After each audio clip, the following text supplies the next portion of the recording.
Hello friends, आज के episode में आप देखेंगे कि सई अचानक विराट के बारे में सोचते सोचते सो जाती है तो उसे सपना आता है कि विराट के सिर पे गोली लगी है।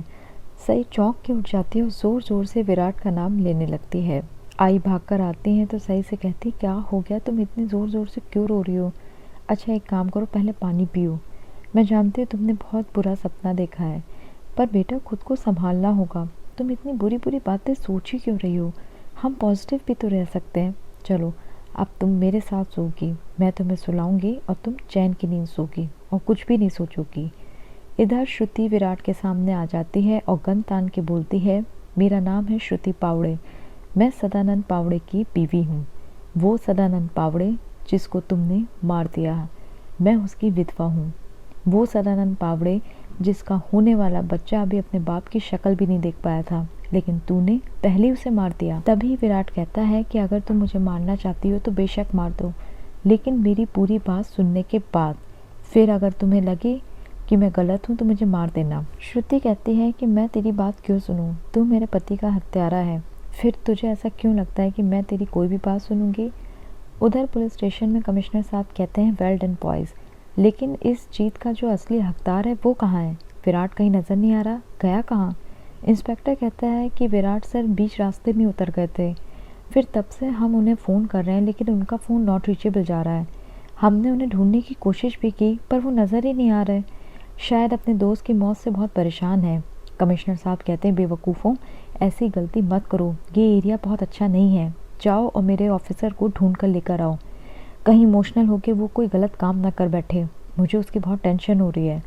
इंस्पेक्टर कहता है, अच्छा ठीक है सर, जैसे आपकी आज्ञा। इंस्पेक्टर साहब जैसे ही पोस्टमार्टम रूम में जाते हैं वैसे देखकर चौंक जाते हैं। वो ज़ोर ज़ोर से चिल्लाते हुए कहते हैं, सर यहाँ से सदा की बॉडी गायब हो गई है, पता नहीं कहाँ चली गई। इधर विराट कहता है कि एक बार मेरी बात सुन लो, मैं अपनी गन रख दूंगा नीचे, फिर मैं बिल्कुल निहत्था हूँ। अगर तुम्हें लगे कि मैं तुम्हें कोई हार्म करने आया हूँ या पकड़ने आया हूँ तो तुम मुझे गोली मार देना। विराट अपनी गन निकालता है और चुपचाप उसे नीचे रख देता है। श्रुति कहती है, मरने वाले की आखिरी इच्छा ज़रूर पूरी करनी चाहिए, मैं तुझसे तेरी बात ज़रूर सुनूंगी। तुम लोग जाओ यहाँ से, मैं इस पुलिस वाले से अकेले में बात करूँगी। विराट कहता है, श्रुति, मैं और सदा कॉलेज में बेस्ट फ्रेंड हुआ करते थे। मैं सदा को मारना नहीं चाहता था, लेकिन सदा ने ऑन ड्यूटी पुलिस वाले पर गोली तान दी। मेरे पास गोली चलाने के अलावा कोई और चारा ही नहीं था। मैं तो सदा से कब से कह रहा था कि तू सरेंडर करे, पर वो मेरी बात ही नहीं सुन रहा था। सदा ने ही बताया था कि वो अपने बच्चे का नाम साहस रखना चाहता है, चाहे लड़की हो या लड़का, पर वो उस बच्चे को साहस नाम ही देगा।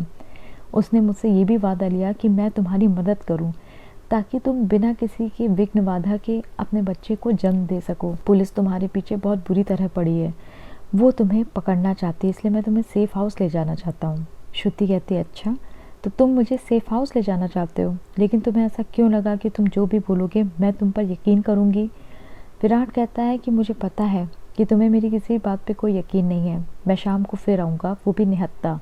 अगर तब तक तुम्हें ऐसा लगे कि मैं कुछ और सोच रहा हूँ तो तुम मुझे गोली मार देना। तुम्हारे पास तो गन है ना, लेकिन जो भी फैसला लेना साहस के बारे में सोच के लेना, और अपने किसी भी आदमी को इस बारे में मत बताना, नहीं तो वो खुद तुम्हारे पीछे पड़ जाएंगे।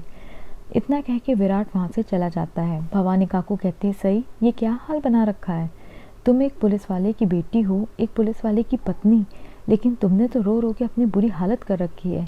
अरे मुझे देखो, मैं स्वर्गीय नागेश चौहान की बीवी थी। वो जब भी मिशन में जाते थे मैं हमेशा उनकी आरती करके उन्हें भेजती थी, उनके पीठ पीछे रो रो के उनको कमज़ोर नहीं बनाती थी। लेकिन तुम तो जब से मैं देख रही हूँ रोए जा रही हूँ, सिर्फ रोए जा रही हो। सही कहती है, ये किसने कहा है काकू कि कोई भी पत्नी अपने पति को परेशान देख के रो नहीं सकती? मैं उनको लेके बहुत परेशान हूँ और रोना मेरा हक है, और मुझसे ये हक कोई भी नहीं छीन सकता, यहाँ तक कि आप भी नहीं। अगर मेरे रोने का मन करेगा तो मैं रोऊंगी। अश्विनी काकू ये देखकर बहुत खुश होते हैं और मन ही मन सोचते हैं, वाह सही, क्या बदलाव आया है तुम में। अब तुम सई जोशी नहीं बल्कि सई विराट चौहान बन गई हो। विराट जब आएगा ना तो तुम्हारे अंदर ये बदलाव देखकर उसकी खुशी का ठिकाना नहीं रहेगा। बस इसी के साथ एपिसोड का दी एंड हो जाता है।